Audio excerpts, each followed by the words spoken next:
Welcome to the Kentucky A-BREE module on Tier 2 reading. My name is Sarah Pickering, and I'm a district PBIS coach for Fayette County Public Schools. In this module, we will share some of the key information identified by the IES and What Works Clearinghouse on how to use response to intervention for reading.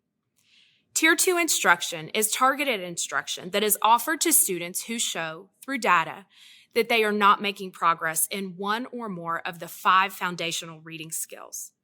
This data may be gathered by providing a universal screening measure. Those students who, through this universal measure, are identified as being at risk should continue to be monitored. For those students who, based on their progress, need Tier 2 intervention, the What Works Clearinghouse has some specific recommendations that can guide districts, schools, and teachers.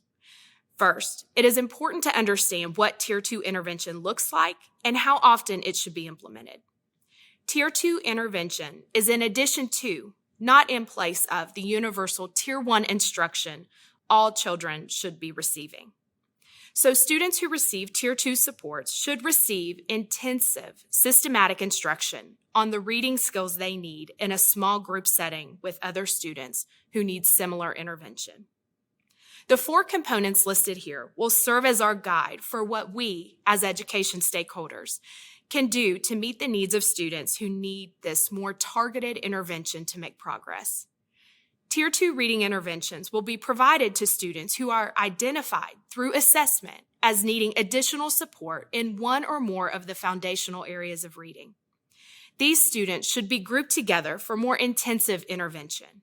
Using the universal screening from Tier 1, students will be identified who are at risk for developing reading difficulties. These students should be further monitored to determine if the supports offered in Tier 1 are effective. If the assessment data continues to show that they are not making adequate progress and score below the benchmark on the universal screening, they should be grouped with students who have similar needs to receive Tier 2, more intensive interventions. These students should receive this intervention in a small group setting with no more than 3 to 4 students. This small group of students should receive targeted instruction 3 to 5 times a week for approximately 20 to 40 minutes. The length of time and the frequency of the meetings should align with the student's grade level and their needs. For example, Gersten and others suggest that an intervention session for kindergarten students may last from 20 to 30 minutes, while a session with older students may be longer. Other considerations for the dosage of the intervention are the number of skills being addressed. Additionally, Gersten and others point out that the time spent on a given foundational skill is more important than the time spent in totality. As always, teachers should use their data to make informed decisions about the amount of time needed to meet the student's needs and adequately make progress. It is recommended that Tier 2 intervention continue for 5 weeks. At this time, further assessment is needed to determine if students have made adequate progress and can return to Tier 1, or if they need to continue receiving these targeted interventions. Schools and districts select the intervention curriculum from a variety of sources. Some of these curricula are built into the core program that is used at Tier 1. In any case, it is imperative for those responsible for selecting the curriculum to evaluate its effectiveness prior to purchase. There are multiple online resources available to schools and districts can use to determine if the research based behind a particular program is appropriate. The resources slide found at the end of this presentation has several websites where you can find research and evidence-based programs. Any intervention curriculum selected should follow the recommendations from the National Reading Panel. This panel produced a report that identified 5 essential components of reading instruction: phonological awareness, phonics, fluency, vocabulary, and comprehension. Particularly at the primary grades, it is important that each of these areas is addressed.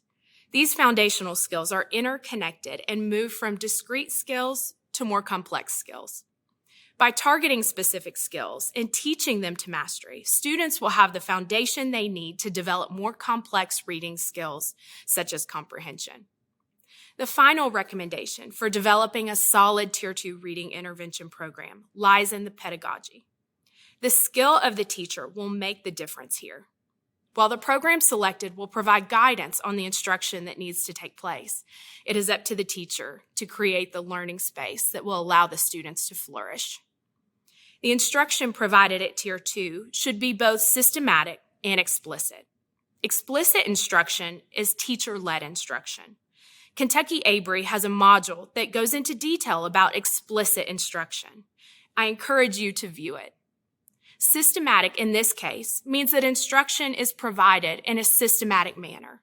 Skills are first taught individually to mastery, and then those skills are integrated into more complex skills. During Tier 2 instruction, students should be given multiple opportunities to respond.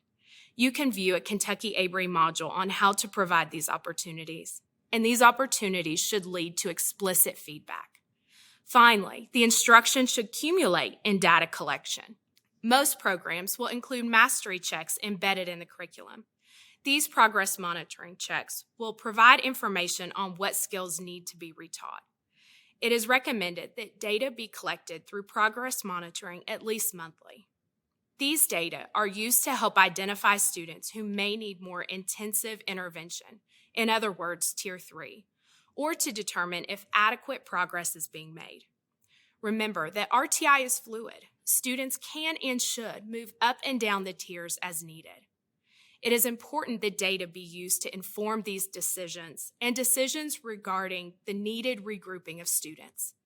Thank you for your time, and please check out the resources section of this module for additional information.